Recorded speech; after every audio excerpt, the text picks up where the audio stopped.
So hello everyone, नमस्कार सभी को। स्वागत है सभी का मेरी यूट्यूब चैनल स्टडी प्रीचर्स पर। So first of all I am sorry that video lecture थोड़ा लेट आ रहा है, लेकिन लेट आने की वजह यह है कि इसके ऊपर काफ़ी सारा काम था मेरे को करने के लिए। क्योंकि होता क्या है ना कि अगर कोई एक टॉपिक है नया कुछ, तो अगर उसके बारे में जो मेन कुछ चीज़ें हैं जो कि कॉमन है, जो कि चली आ रही हैं, हर कोई बता रहा, तो उसमें फिर वो मज़ा नहीं आता। उसमें वही रिपीटेटिवली चीज़ें आप सुन रही हो, है ना। लेकिन अगर कुछ नई चीज़ बतानी है, उसमें कुछ नई चीज़ें ऐड ऑन करनी है, तो उसमें कुछ टाइम लगता है, थोड़ा रिसर्च वर्क लगता है उसमें, है ना। उस चीज़ की ऑथेंटिसिटी तक जाने के लिए थोड़ा सा टाइम लगता है। सो वो वही इसलिए टाइम ले रहा था उसमें, तो थोड़ा सा लेट आ रहा है लेक्चर ये।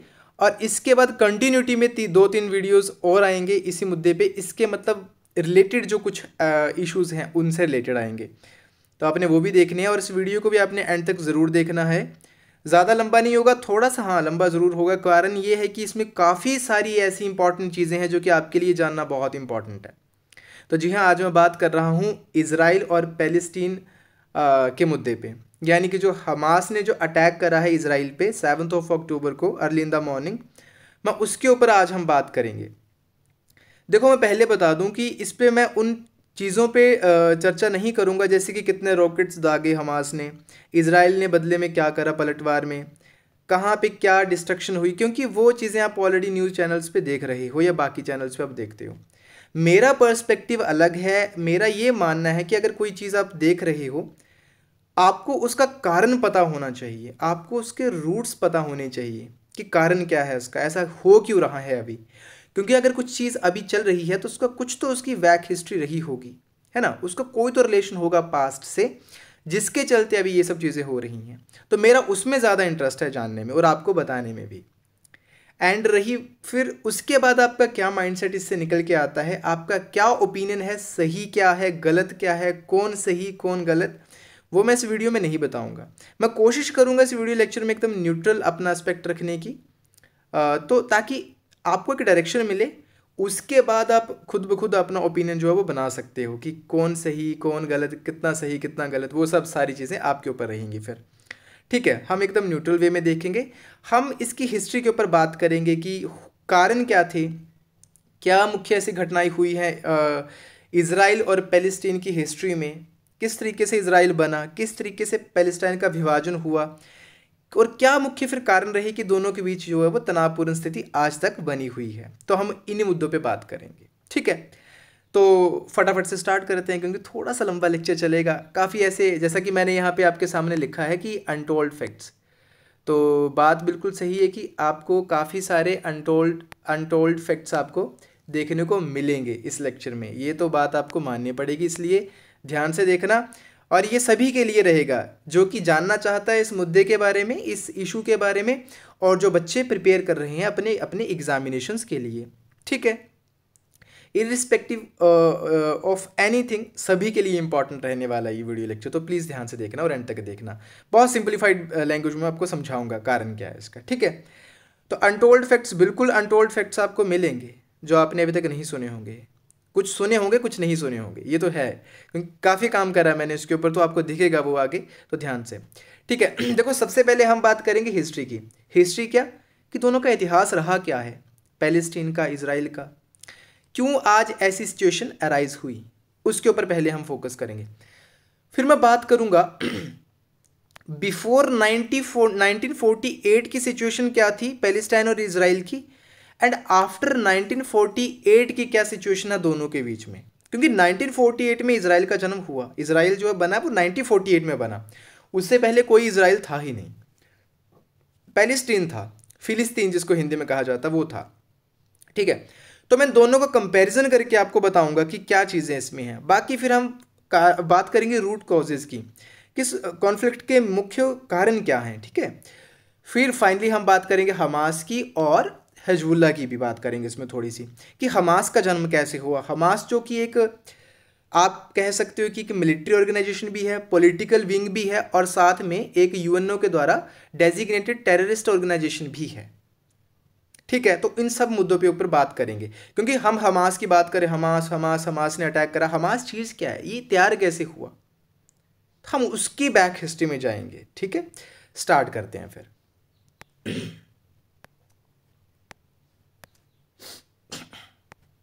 चलिए जी, चलो अभी मैं आपको बताता हूँ कि देखो आपके सामने अभी जो दिख रहा है आपको, ये है इजराइल, है ना। आई होप अभी आपको दिख रहा होगा, मैंने साइड कर दिया इसको, इजराइल। ठीक है, ये इजराइल का मैप है। अब इसमें पैलेस्टाइन भी है और इसमें इजराइल भी है। पहले जानना जरूरी है कि नेबरिंग कंट्रीज कौन कौन सी हैं, इजराइल लोकेटेड कहाँ पे है, और कॉन्फ्लिक्ट के कारण कौन कौन से हैं। फिर मैं स्टार्ट करूंगा आपकी स्टार्टिंग से, ठीक है। तो अब तुम देख सकते हो इसके, अगर मैं साउथ वेस्ट की बात करूं इजराइल के, ठीक है, तो वो आपको दिख रहा है यहाँ पे इजिप्ट। इजिप्ट का कौन सा हिस्सा, Sinai peninsula. Very important, very very important. जो बच्चे एग्जाम्स के लिए प्रिपेयर कर रहे हैं, क्वेश्चन आने की संभावनाएं पूरी पूरी रहेंगी इस लेक्चर में से, याद रखना आने वाले एग्जाम में, तो ध्यान से। सिनाई पेनिनसुला जो कि इजिप्ट का हिस्सा है, वो यहाँ टच करता है इसराइल को। फिर यहाँ पे तुम देख सकते हो गाजा स्ट्रिप, जिसे गाजा पट्टी कहा जाता है, और जो कि मुख्य केंद्र है विवाद का। और इस बार जो हमास ने जो अटैक करा है इसराइल पे, वो यहीं से करा है, गाजा से, गाजा स्ट्रिप से ही। अटैक वेस्ट बैंक से नहीं हुआ है, अटैक हुआ है गाजा स्ट्रिप से। क्यों अटैक हुआ है, क्योंकि गाजा स्ट्रिप में जो जिनका शासन चलता है वो कौन है, वो है हमास, ठीक है। जो हमास ऑर्गेनाइजेशन है उनका, उनकी ही रूलिंग है गाजा स्ट्रिप में, इसलिए उन्होंने अटैक करा है। ये आपको जानने हैं पॉइंट्स। फिर आप वेस्ट की बात देखो तो मेडिटेरेनियन सी यानी कि भूमध्य सागर आपको इस तरफ दिखेगा इसराइल के। तेल अवीव यहाँ पे सिटी देखने को मिलेगी, ध्यान से यहाँ पे देखो जरा, क्यों इंपॉर्टेंट है ये सिटी तेल अवीव। यहीं से ही यहूदियों की एक्सपेंशन स्टार्ट हुई, और I would say settlement start हुई कहाँ पे, पैलेस्टीन में, ठीक है। जब उनको यूरोप से यहाँ भेजा गया या विश्व के बाकी हिस्सों से यहाँ भेजा गया, उस टाइम पे तल अवीव ही सिटी थी जहाँ से इनकी एक्सपेंशन स्टार्ट होती है, इसलिए इंपॉर्टेंट है, ठीक है। बाकी ऊपर आप देखो जरा, नॉर्थ में आपको दिखेगा क्या, आपको लेबनान दिखेगा। लेबनान, लेबनान क्यों इंपॉर्टेंट है, लेबनान वो देश है जहाँ से एक बहुत ही फेमस टेररिस्ट ऑर्गेनाइजेशन जिसका नाम है हिजबुल्लाह, वो यहाँ से स्टार्ट हुआ है। वो लेबनान बेस्ड टेररिस्ट ऑर्गेनाइजेशन है हिजबुल्लाह, ठीक है। उसके ऊपर भी बात करेंगे, इसलिए लेबनान इंपॉर्टेंट है। फिर यहाँ पे तुम देख सकते हो, ये जो देखो गोलन हाइट्स, यहाँ पे देखना जरा, ये वाला जो रीजन है गोलन हाइट्स, ऑक्यूपाइड है इजराइल के द्वारा, लेकिन वैसे मुख्यतः किसका हिस्सा है ये हिस्सा है सीरिया का। किसका हिस्सा बेटा, सीरिया का। देखो लिखा यहाँ पे इजरायली ऑक्यूपाइड, वैसे एक हिस्सा है सीरिया का। कब लिया, कैसे लिया, वो मैं बताऊंगा आपको, वो आगे हिस्ट्री आप देखोगे, ठीक है। 1948 के बाद की हिस्ट्री में स्टार्ट करूंगा तो आप देखोगे कि किस तरीके से ऑक्यूपाई करा इसराइल ने ये। तो ये सीरिया का हिस्सा है, कौन सा, गोलन हाइट्स। फिर से मैं लिख रहा हूं यहाँ पे बेटा, ध्यान से, क्या है, Golan Heights, Golan Heights, very very important, ठीक है। सीरिया का हिस्सा है गोलन हाइट्स, लेकिन इजराइल ने कब्जा करा इसके ऊपर। लेक टिब्रियस यहाँ पे आपको दिख रही है, लेक टिब्रियस। टिब्रियस कहाँ पे है, देखो है तो जो गोलन हाइट्स है और इजराइल, उनके बॉर्डर पे आपको दिख रही है बेसिकली ये, ठीक है, लेक टिब्रियस। उसके नीचे यहाँ पे तुम्हें दिख रहा है नीचे डेड सी, डेड सी, मृत सागर जो है, ठीक है। डेड सी क्यों बोला जाता है आप सभी को पता है, क्योंकि इसमें नमक की मात्रा बहुत ज़्यादा है, सॉल्ट कंसंट्रेशन बहुत ज़्यादा है, इसलिए इसको डेड सी बोला जाता है। अगर इजराइल के तुम वेस्ट में ईस्ट में देखो, पूर्व में देखो, तुम्हें दिखेगा जॉर्डन, बहुत इंपॉर्टेंट कंट्री इजराइल के पर्सपेक्टिव से, आगे बात करेंगे जॉर्डन, ठीक है। अच्छा, अब सवाल उठता है, ये जो दिख रहा है ना आपको, ये वाला शेडेड रीजन, ध्यान से सुनना, जिसको मैं पेन से यहाँ पे शेड कर रहा हूँ, ये तो मैंने समझा दिया ना, गाजा स्ट्रिप है ये वाली जो आपको दिख रही है, इसको बेटा बोला जाता है बेस्ट बैंक। क्या बोलते हैं इसको, बोलते हैं बेस्ट बैंक। बेस्ट का मतलब आप सभी को होता है पश्चिम, लेकिन पश्चिमी तो दिख नहीं रहा मुझे ये तो दिख रहा है ये इजराइल है, तो इजराइल के पूर्व में दिख रहा है, लेकिन नहीं, ये आपने किसके पर्सपेक्टिव में इसको बेस्ट बैंक क्यों बोलते हैं। ये देखो यहाँ पे नदी है एक, जो मैं ड्रॉ कर रहा हूँ ना, यहाँ पे जो आपको लेक ऊपर सी ऑफ गैलीली या आपको लेक टिब्रियस दिख रहा है ना, यहाँ से एक रिवर आ रही है नीचे की तरफ, डेड सी की तरफ, as you can see here, देखो बॉर्डर लाइन पे ये वाली। इस लेक, इस रिवर का नाम क्या है, जॉर्डन रिवर, इसे जॉर्डन रिवर बोला जाता है। और जॉर्डन रिवर के वेस्ट में जो एरिया है उसे वेस्ट बैंक बोला जाता है। वेस्ट बैंक का मतलब पश्चिमी किनारा, बैंक का मतलब होता है किसी नदी का किनारा, तो इसलिए वेस्ट बैंक बोला जाता है, इसलिए इसका नाम क्या है बेटा, बेस्ट बैंक है। बेस्ट बैंक, अब समझ आया क्यों बोला जाता है बेस्ट बैंक, क्योंकि जॉर्डन रिवर के बेस्ट में है, बेस्ट किनारा है ये, ठीक है। तो फिलहाल जो बेस्ट बैंक है और जो गाजा स्ट्रिप है, यहाँ पे पैलेस्टाइन का कब्जा है, लेकिन वेस्ट बैंक में भी अभी काफ़ी सारी ऐसी जगहें हैं मैक्सिमम जहाँ पे अब इजराइल का है, उसके बारे में भी मैं बात करूँगा अभी, ठीक है। एक सिटी तुम यहाँ पे देख सकते हो, जेरूशलम। सबसे अगर कोई कॉन्फ्लिक्ट का कारण है मुस्लिम्स और आपके, सॉरी यार थोड़ा सा मैं नोटिफिकेशंस ऑफ करना भूल गया, उसके लिए आई एम रियली सॉरी, बीच में आएगी तो प्लीज़ थोड़ा मैनेज कर लेना, I am sorry for that. तो सबसे बड़ा कॉन्फ्लिक्ट का अगर कोई कारण है तो वो जेरूशलम है। जेरूशलम को अपना बताता है कौन? इजराइल अपनी कैपिटल सिटी घोषित करके बैठा है, क्योंकि वैसे तेल अवीव थी पहले, अब ये इसको घोषित करा। कुछ लोग मानते हैं, कुछ नहीं मानते, तो हमें नहीं पड़ी इस बारे में ज़्यादा ध्यान देने की। लेकिन जेरूशलम की इंपॉर्टेंस क्या है, हमें उसके ऊपर काम करना है, हमें वो ज़्यादा इंपॉर्टेंट है, हमें वो अपने पर्सपेक्टिव से जानना है। देखो जेरूशलम की बात करूँ तो 3 धर्मों के लिए इंपॉर्टेंट है ये, ठीक है। सबसे पहले तो जो आपके जूइश लोग हैं, ठीक है, एक सेकेंड, जूस जो हैं, ठीक है। दूसरे आपके मुस्लिम्स, तीसरे क्रिश्चियन। तीनों धर्मों के लिए होली प्लेस है आपका जेरूशलम, और यही कॉन्फ्लिक्ट का कारण है सबसे बड़ा। ध्यान देना, 2 कारण है कॉन्फ्लिक्ट के, इजराइल और पैलेस्टीन के। एक है लैंड एक्विजिशन, जो कि यूएनओ का पार्टीशन था 1947 का, जिससे कि पैलेस्टीन का विभाजन हुआ, आगे बात करूंगा। दूसरा कारण है जेरूशलम का जो सिटी है, ठीक है। जेरूशलम सिटी का कारण है यहाँ पे बड़ा इंपॉर्टेंट 2 चीज़ें हैं, उसके ऊपर मैं बात बाद में करता हूँ अभी, ठीक है। एक तो इसमें है आपका टेम्पल माउंट आता है, एक इसमें टेम्पल माउंट आगे बताता हूँ बिल्कुल, टेम्पल माउंट, और दूसरा मस्जिद जो है अल अक्सा, ठीक है। ये कॉन्फ्लिक्ट के कारण है, ठीक है। तो इसलिए ही सबसे बड़ा यहाँ पे दिक्कत है जेरूशलम में। तो आई होप आपको समझ आया होगा इजराइल का मैप। गाजा स्ट्रिप क्या है, वेस्ट बैंक क्या है, वेस्ट बैंक क्यों बोला जाता है, डेड सी कहाँ पे है, लेक टिब्रिस कहाँ पे है, लेबनन कहाँ पे है, जॉर्डन, सीरिया, गोलन हाइट्स, ये सब चीज़ें, सिनाई पेनिनसुला, ठीक है। आगे बढ़ते हैं, अभी बात करते हैं, एक सेकेंड, सॉरी, चलिए जी जी हाँ। अब बात करते हैं इजराइल के एक्सपेंशन की। स्टार्टिंग में क्या सिचुएशन थी और अभी क्या सिचुएशन है। तो तुम यहाँ पे अगर ध्यान से देखो, यहाँ मैप में ये पैलेस्टीन है भाई 1946 का, यानी कि 1947 में यूएनओ ने इसका पार्टीशन करा, उससे पहले का फिलिस्तीन आपके सामने है, दिख रहा है ग्रीन कलर में, सारा का सारा ये पैलेस्टीन है। होता है क्या है कि यूएन का प्लान आता है 1947 का, विभाजन इसका होता है। विभाजन क्यों हुआ, विभाजन के कारण क्या थे, आगे बताता हूँ। तो इजराइल आ गया बीच में, देखो 1947 में भाई हो गया कि हाँ भाई इजराइल बन गया, तो पैलेस्टीन इतना रह गया। देखो इस तरफ जरा, कुछ ये हिस्से रह गए, कुछ यहाँ पे, कुछ ऊपर, मतलब थोड़ा टुकड़ों में बट गया पैलेस्टीन विभाजन के बाद, और बीच में ये वाइट कलर में आपका इजराइल आ गया। 1949 से 67 तक, क्योंकि 48 से 67 के बीच इजराइल और जो अरब नेशंस हैं उनके बीच इतने सारे युद्ध हुए, उन्होंने इजराइल पे इतने अटैक करे कि पूरा नक्शा ही चेंज हो गया इजराइल और पैलेस्टीन का। लेकिन इजराइलियों ने भाई बहुत मारा, ठीक है, बहुत तगड़े तरीके से मारा उन्होंने, और इनको भगाया भाई बुरे हाल से, और इनके जो एरियाज थे वो भी कब्जा लिए, वही बात करूंगा आगे, ठीक है। तो ये पैलेस्टीन भाई देखो, ये रह गया और ये रह गया, जो अभी भी है ऑलमोस्ट, ये गाजा स्ट्रिप है, और ये आपका वेस्ट बैंक है, बाकी सारा का सारा इजराइल के अंडर।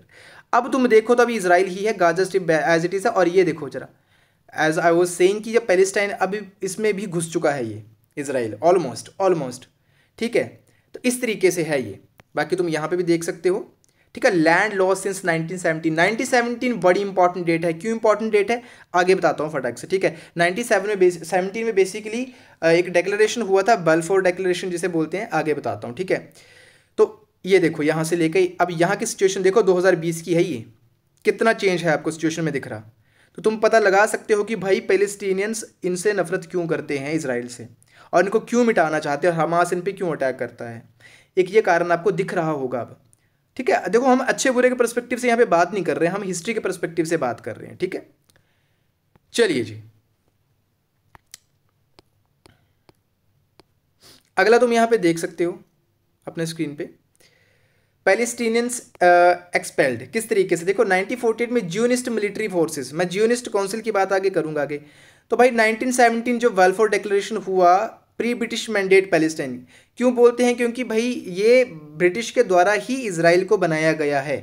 जैसे तुम्हें पता है ना, भारत पाकिस्तान का जो विभाजन हुआ, तो वो अंग्रेजों का एक प्रॉपर प्लान था, ये भी उन्हीं का एक प्लान था, पैलेस्टीन का विभाजन करना और वहाँ पे जूश लोगों को डालना। उसका कारण थे, आगे बताता हूँ, ठीक है। तो 1948 में देखो, 67 में देखो, 5 में देखो, ओस्लो अकॉर्ड जो हुआ है, ओस्लो समझौता जो हुआ 1995 का, तब देखो, और 2020 की सिचुएशन इस तरीके से आपको देखने को मिलेगी, राइट।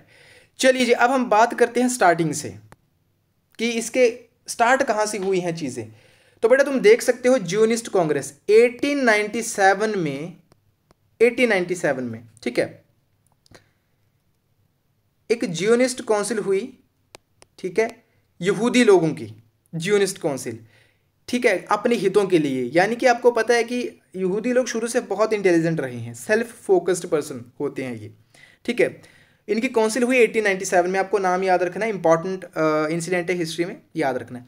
दूसरा इंपॉर्टेंट फैक्ट हम 1917 का देखेंगे यहाँ पे। 1917 में ऐसा क्या हुआ, 1917 में बाल्फोर डिक्लेरेशन होता है। बाल्फोर डिक्लेरेशन होता क्या है कि वर्ल्ड वॉर 2 के टाइम पे, ध्यान से सुनना, वर्ल्ड वॉर 2 के टाइम पे होता क्या है, अंग्रेजों ने एक डिमांड उठाई कि जो जूश जो लोग हैं, इनके लिए एक परमानेंट होमलैंड जो है वो हम देंगे।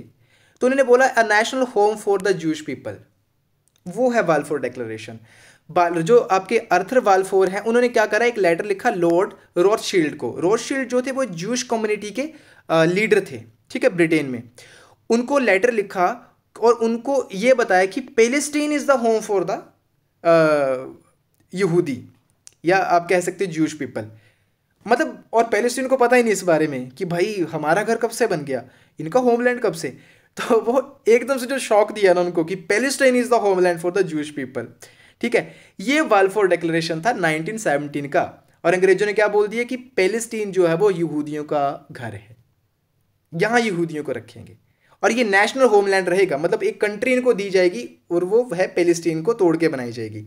ये 1917 की बड़ी इंपॉर्टेंट घटना है जो कि आपको जो है वो याद रखनी है, ठीक है। अब इसका क्या रिजल्ट होता है इस घटना का, हम आगे देखेंगे, ठीक है।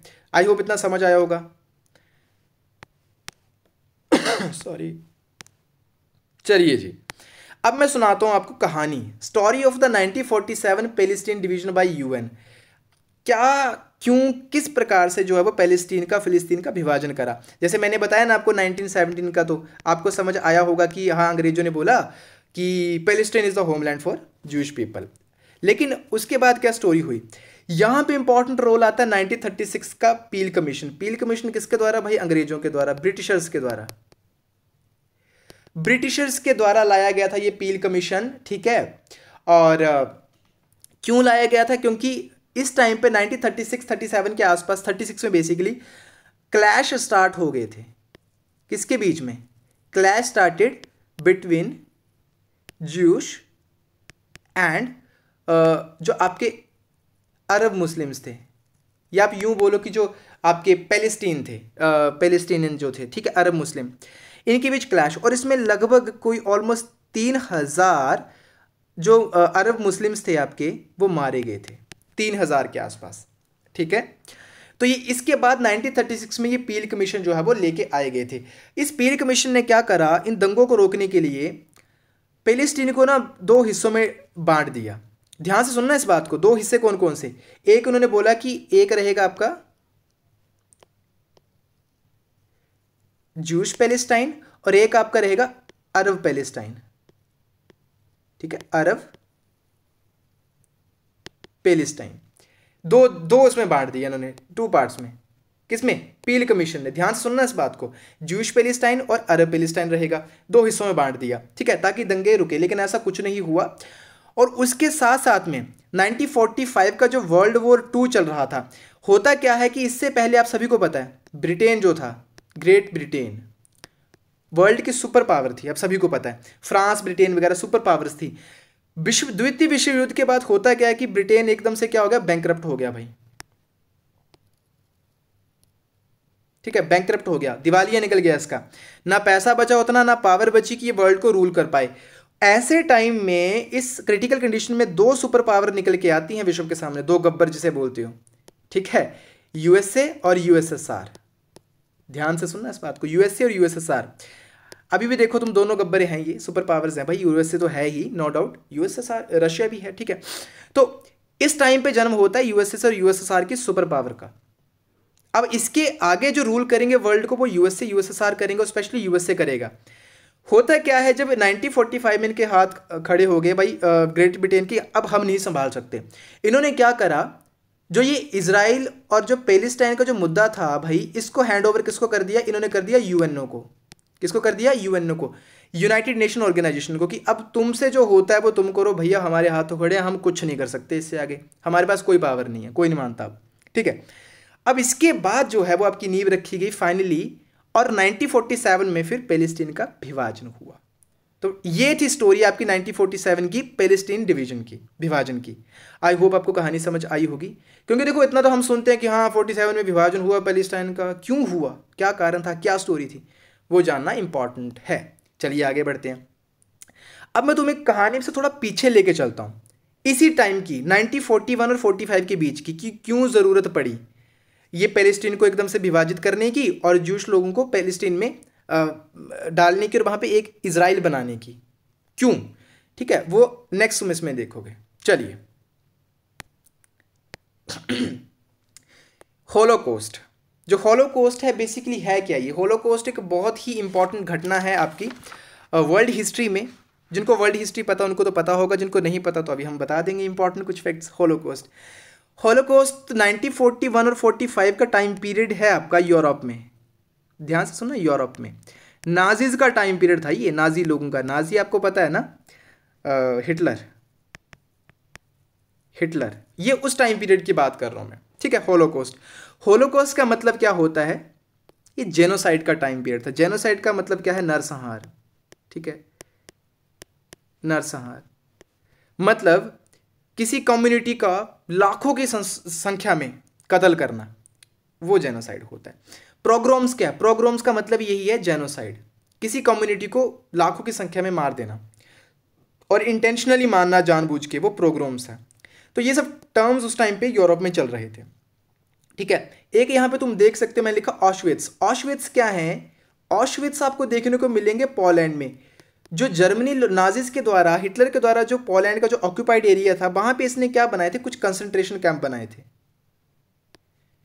ध्यान से सुनना इस बात को, क्या बनाए थे, कंसंट्रेशन कैंप्स। ये कंसंट्रेशन कैंप्स में आगे तुम्हें दिखाता हूं, ठीक है, नेक्स्ट स्लाइड में।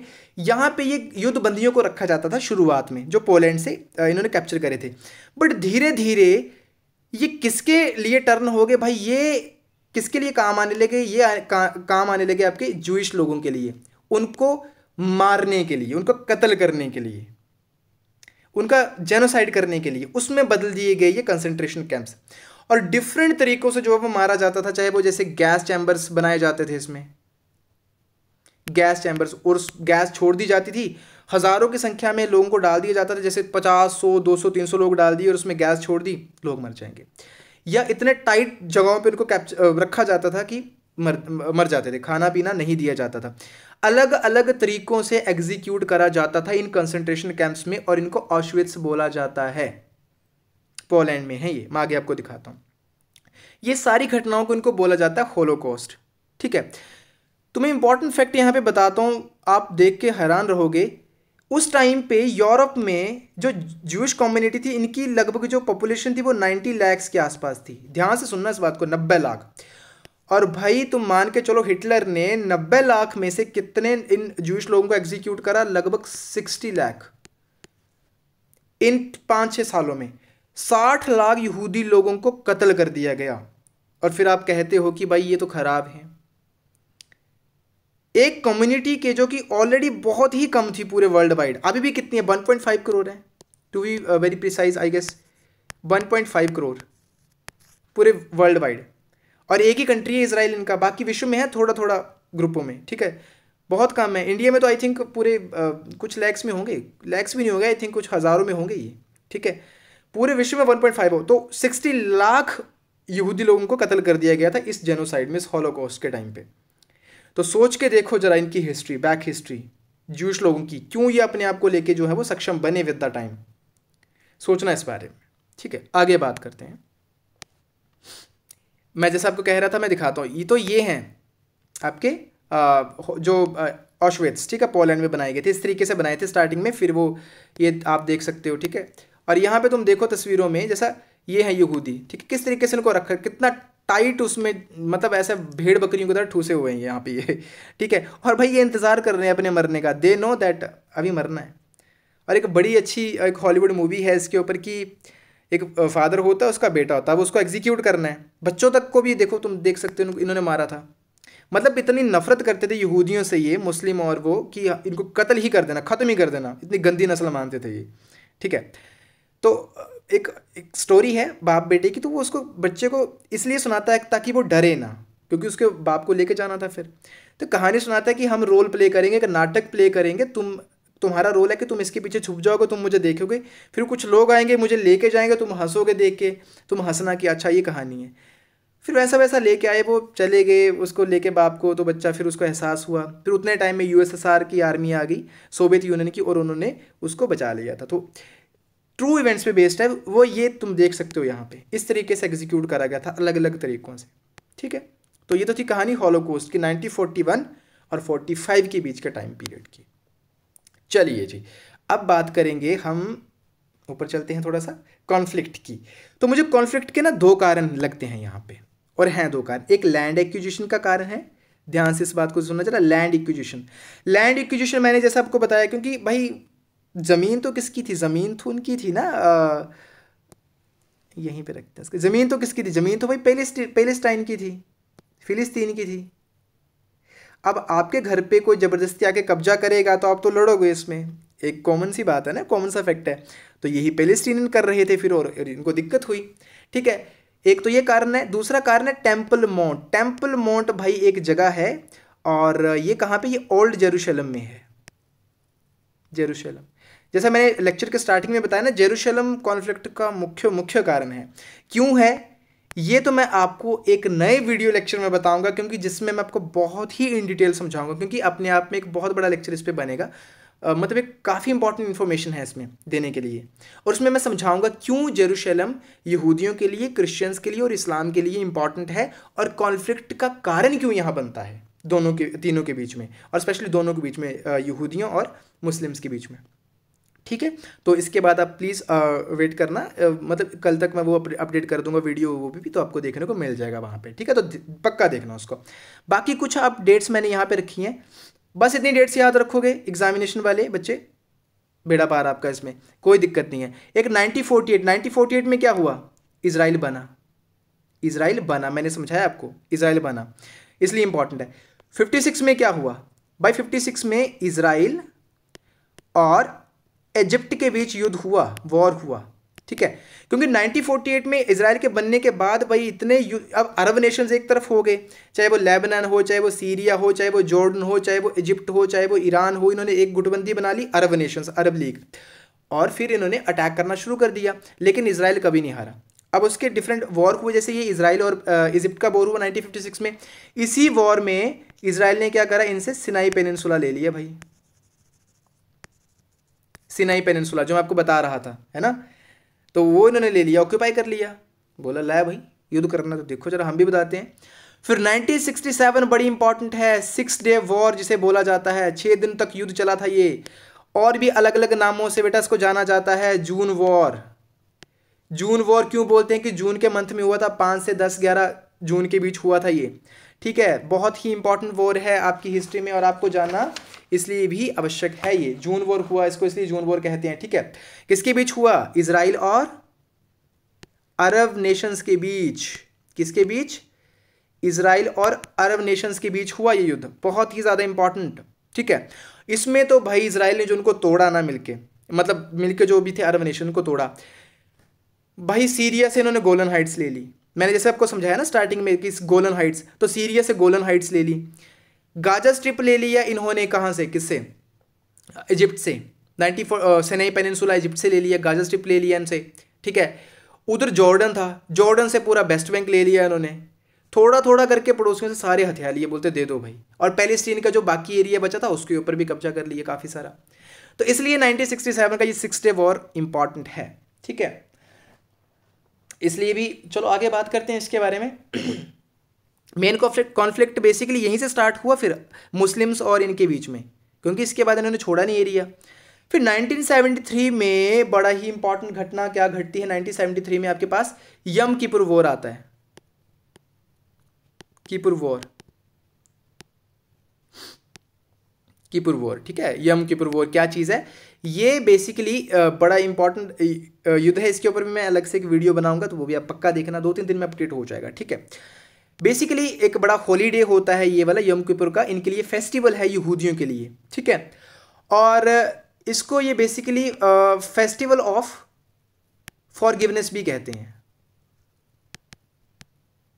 फेस्टिवल ऑफ फॉरगिवनेस करके मनाते हैं यहूदी लोग इसको, माफ करना, गिले शिकवे मिटा के एक दूसरे को माफ करना। तो उस बड़ा हॉलीडे था इनके लिए, फेस्टिवल था, और तब इन्होंने अरब नेशंस इनके ऊपर मिलकर अटैक करा था, वो भी इन्होंने जीता था, बुरे हाल से ठोके थे इन्होंने तब भी, ठीक है। फिर 1975 का भाई इंपॉर्टेंट डे आता है। उसके बाद एग्रीमेंट होता है एक कैंप डेविड एग्रीमेंट होता है, जो कि हिस्ट्री में बड़ा इंपॉर्टेंट है। आपने आगे नेक्स्ट स्लाइड में बताऊंगा, तो वो भी अपने ध्यान से सुनना है। फिर 1995 में आपका समझौता होता है जिसका नाम क्या है, ओस्लो अकॉर्ड, ओस्लो समझौता, ठीक है। ओस्लो अकॉर्ड बड़ा इंपॉर्टेंट है, ये भी आपने इसके बारे में भी जानना है, मैं समझाता हूँ 1 by 1 आपको, ठीक है। चलिए, कैंप डेविड एग्रीमेंट की मैं बात करूं तो मैंने बोला ना आपको 1975 में ये एग्रीमेंट हुआ, ठीक है। कैंप डेविड एग्रीमेंट 1975 में हुआ क्या कि ये जब चीज़ें जब होगी, इनके बीच युद्ध वगैरह हुआ 1967 का, ये सब चीज़ें, ठीक है। तो समझौता हुआ इनके बीच, किसके बीच, बेसिकली ये समझौता था आपका इजिप्ट और इजराइल के बीच में, बाकी भी इसमें इंक्लूडेड थे। अब इसमें मुख्य कुछ बातें बोली गई, वो ध्यान से सुनना। पहली बात इसमें क्या बोली गई कि जो इजिप्ट है ये इजराइल पे अटैक नहीं करेगा, ठीक है। और बदले में इजराइल क्या करेगा, जो सिनाई पेनिनसुला जो उन्होंने ऑक्युपाई करा था उसको वापिस इजिप्ट को दे दिया, लेकिन गाजा स्ट्रिप नहीं दी, गाजा पट्टी जो वो नहीं दिया उन्होंने, ठीक है। बाकी सिनाई पेनिनसुला अब तुम देखोगे इजिप्ट के अंडर ही है। अब तुम मैप में अगर मैं तुम्हें दिखाऊं यहाँ पे, तो अब तुम ध्यान से देखना, ये देखो जरा, इजिप्ट पेनिनसुला अब इनके अंदर है, लेकिन ये जो गाजा स्ट्रिप है ये अभी भी इनके पास है, ठीक है।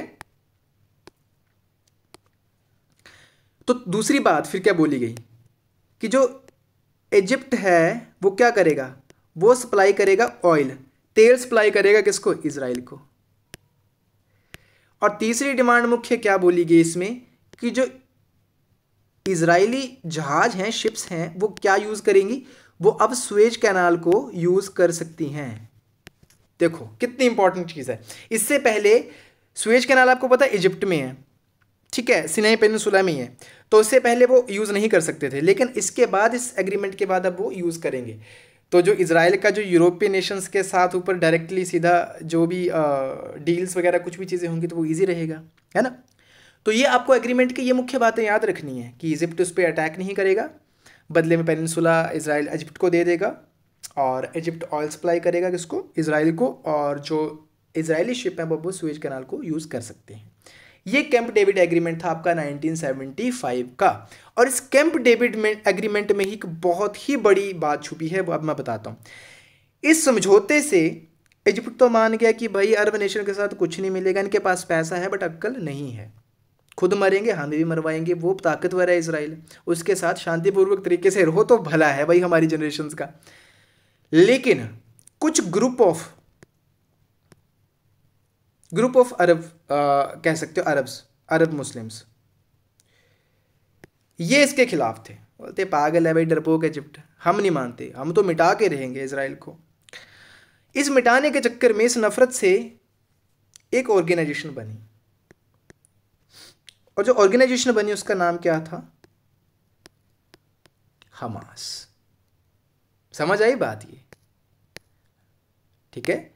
उस ऑर्गेनाइजेशन का नाम क्या था, हमास, जिसने कि आपका प्रेजेंट डे में अटैक करा है किस पे, इजराइल पे। तो यहां से हमास की हिस्ट्री आपकी स्टार्ट होती है। 1982 में बेसिकली इसका ये जन्म होता है हमास का। इसी ये जो एंटी इजराइली जो बंदे थे, ठीक है। तो हमास की बात करूं, ये एंटी जूइस है, एंटी जियोनिस्ट है, ठीक है। और एक सुन्नी ग्रुप है ये। देखो शिया और सुन्नी दो सेक्ट है ना मुस्लिम्स के, तो सुन्नी ग्रुप है ये हमास का, और ये मिलिट्री ऑर्गेनाइजेशन भी है, इनका विंग है, पॉलिटिकल भी है, और यूएन के द्वारा डेजिग्नेटेड एक टेररिस्ट ऑर्गेनाइजेशन भी है ये, ठीक है। और दूसरी बात, ये जो रूल करते हैं, कहाँ पे रूल करते हैं, ये गाजा स्ट्रिप पे, गाजा स्ट्रिप पे, ध्यान से सुनना। इनकी सरकार कहाँ पे, मतलब कहाँ पे ये ऑक्यूपाई करके बैठे हैं, गाजा स्ट्रिप को। वेस्ट बैंक में नहीं है, जो वेस्ट बैंक है पैलेस्टाइन का उस पे लगा, उस पे जो है वो कौन सी है, वो है फतेह, ठीक है। मैं यहीं पे बता देता हूँ आपको, फतेह एक जो है वो पॉलिटिकल पार्टी है फतेह, ये वेस्ट बैंक में रूल करते हैं। और पहले इनका नाम था PLO, यानी कि Palestinian liberation organisation, Palestine liberation organisation, ठीक है। और अभी इनका नाम है फतेह। तो ध्यान, दोनों भी आपको क्वेश्चन आ सकते हैं। तो वेस्ट बैंक में रूल किनका, फतेह का, और वहाँ पे किसका, हमास का। और इसी तरीके से चलते चलते सेम फिर हजबुल्ला का भी जन्म हुआ। हजबुल्ला जो है वो शिया सेक्ट से है, लेबनान बेस्ड टेररिस्ट ऑर्गेनाइजेशन है हजबुल्ला, 1987 के आसपास, ठीक है। फिर ये सीन में आते हैं हजबुल्ला, और इन्होंने भी अटैक करना शुरू करे। तो भाई ये है हिस्ट्री आपकी कॉन्फ्लिक्ट्स की, ठीक है। और फटाक से मैं तुम्हें एक चीज़ बता देता हूँ यहाँ पे, ठीक है। फिर वीडियो लेक्चर को हम एंड करते हैं क्योंकि काफ़ी लंबा हो चुका है लेक्चर ऑलरेडी। अब मैं तुम्हें यहाँ पे कुछ चीज़ें इंपॉर्टेंट बताता हूँ। जैसे मैंने आपको बात करी ओस्लो की, है ना, ओस्लो अकॉर्ड की, जो ओस्लो समझौता है 1995, ठीक है। देखो कुछ इंपॉर्टेंट चीज़ें याद, 1967 का जो कॉन्फ्लिक्ट हुआ, जो युद्ध चल रहे थे इनके बीच, अरब और उनके बीच, तो उनको समझाने के लिए बेसिकली ओस्लो अकॉर्ड होता है आपका, साइन हुआ था समझौता ये 1967 के वॉर के बाद। एक सिटी का नाम है, उसका नाम है टावा। टावा कहाँ पे है, ये है सिनाई पेनिनसुला में, ठीक है। वो इजिप्ट के अंदर जो है वो टावा, तो इसलिए इसको टावा एग्रीमेंट भी बोला जाता है। अगर एग्जाम में कहीं ऐसा आता तो कंफ्यूज नहीं होना, टावा एग्रीमेंट भी इसको बोला जाता है, ओस्लो अकॉर्ड को, ठीक है। इसके अनुसार क्या करा गया, जल्दी से जल्दी मैं आपको बता देता हूं ताकि आपका टाइम आपका भी वेस्ट ना हो। जो आपका पैलेस्टीन है, जो ये एरिया था, इसको 3 हिस्सों में बांट दिया गया, 3 डिस्ट्रिक्ट्स में, A, B और C टाइप के डिस्ट्रिक्ट्स। ए में किसका रूल रहेगा, ए में रहेगा पैलेस्टीन का एडमिनिस्ट्रेशन रहेगा, ध्यान से सुनना इस बात को। बी में किसका रहेगा, बी में इजराइल का भी रहेगा प्लस पैलेस्टीन का रहेगा, दोनों का रहेगा। और सी में किसका रहेगा, ये एक्सक्लूसिवली यहां पे किसका रहेगा, इजराइल का ही एडमिनिस्ट्रेशन रहेगा। और ध्यान रखने वाली बात है कि 60% पैलेस्टीन जो है वो इन्हीं डिस्ट्रिक्ट्स में है, 60%, ठीक है। डील ये हुई थी कि बाद में इजराइल जो है वो इसको हैंड ओवर कर देगा पैलेस्टीन को बाद में, लेकिन ऐसा हुआ नहीं। बाद में जो C टाइप के डिस्ट्रिक्ट्स थे वो ऐसा हुआ नहीं, और फिर ये आगे युद्ध का कारण जो है वो बनते गए। तो ठीक है, ये तो था ओस्लो समझौता। तो आई होप आपको समझ आया होगा इतना। जो भी चीज़ें हैं एक बार फिर से देख लेते हैं, कुछ चीज़ हमने मिस तो नहीं करी, नहीं। ओके, हिस्ट्री मैंने बता दी, कुछ इंपॉर्टेंट फैक्ट्स आपको बता दिए इसके बारे में। और फिर हाँ, इजराइल का अपने मैप आपको समझ आ गया प्रॉपर, इजिप्ट का सिनाई पेनिनसुला, हमास। देखो यहाँ से एक बार फिर से मैं आपको बता देता हूँ। यहाँ पे मैंने बता दिया ना, गाजा स्ट्रिप में जो है बेटा, याद रखना, गाजा स्ट्रिप में हमास है, और जो वेस्ट बैंक है यहाँ पे कौन रूल करता है, यहाँ पे फतेह पार्टी, फतेह जो है, ठीक है, फतेह पार्टी यानी कि PLO, पैलेस्टाइन लिबरेशन ऑर्गेनाइजेशन, ठीक है, वो करते हैं रूल।